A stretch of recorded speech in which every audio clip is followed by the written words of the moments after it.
Today's video is an installation of a 2¼ inch leveling kit on a 2006 Dodge Ram 1500 two-wheel drive. Couldn't find any videos, so I'm making my own. First step is to remove the shock. There's going to be a nut up here. Clamp onto the top of the shock while you spin the nut. And there are two bolts going through the lower control arm. Those are 13 millimeters. Next step is going to be the sway bar. Clamp onto the middle right here and then spin the nut off from the top and move the sway bar out of the way. Next is going to be the tie rod.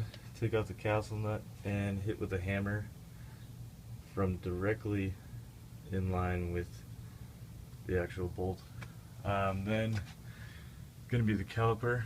There are two 13 millimeter bolts, one here and one down here. Then the caliper is going to be hanging. So what I like to do is take off the upper control arm bolts. This one I believe is a 19 millimeter on this side, or 18 millimeter. Take these two bolts off and then just let the caliper hang all the way up here so that it's out of the way and you don't have to hang it from anything. There's no reason to take off the lower ball joint or upper ball joint. We're just going to kind of let those hang. We may have to mess with the lower control arm bolts and cam bolts. Those can get in the way and they can help create a little more room. You're also going to need a spring compressor and a lot of patience. Okay, we have the upper control arm off, the caliper up and away out of the way. Tie rod is disconnected, sway bar is disconnected. Now we're ready to compress the spring and try to lower everything enough to get the spring out. This is where the patience comes in, and the best method I found was to use a single spring compressor and then jack up the lower control arm and just do that inch by inch until the spring is actually compressed enough to take out. If you're having trouble taking it out, the lower control arm bolts will actually move forward and be able to help you create enough room to get them out. Right now the knuckle and upper control arm are just going to hang. Just make sure that they're suspended so that you don't hurt the ball joints. So yeah, we'll try to get this spring compressed. Compressing this spring is definitely the worst part of this installation, but Dodge was nice enough to include a beer holder, so I can't be too mad. So the spring wasn't too hard this time around. I just hope you have better compressors than I do.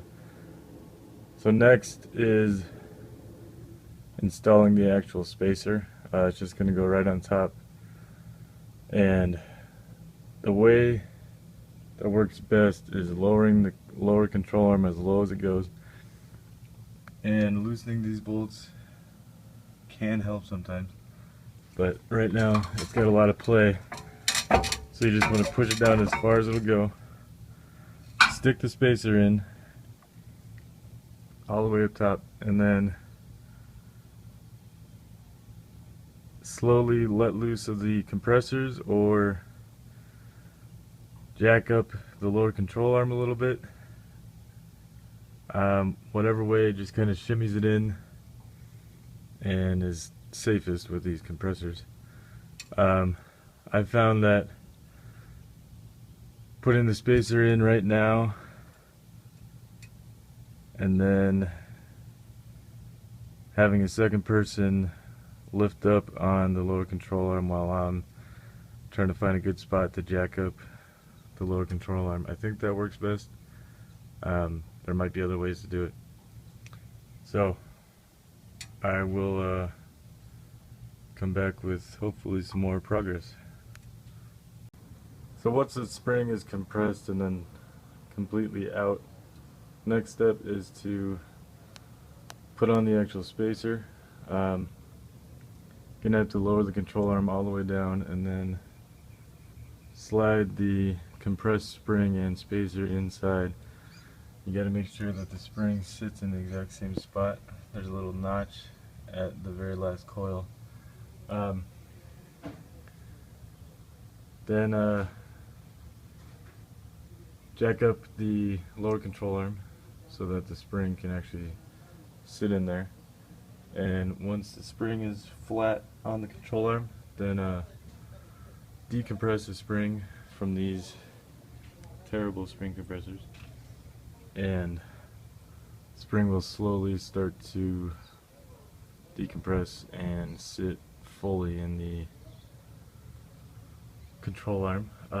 Then it's just reverse order of reinstalling upper control arm bolts up there, and tie rod, sway bar. To do the caliper, grab the spring compressor or C-clamp, open the brake fluid cap and compress the pistons in order to fit back over the brake pads and rotor. Pretty easy to do, just whack it with a hammer if it starts to go on. Other than that, torque everything back to where it was, and I will show the finished product pretty soon. So here's the finished product. I'm very happy with the height. A little worried about the spring being so compressed. Probably gonna have to do blocks on the rear, but other than that, I'm pretty happy. This truck is for sale, only 69,000 miles. Please let me know if you'd like to know more about it, and good luck with the installation. I hope this video helped.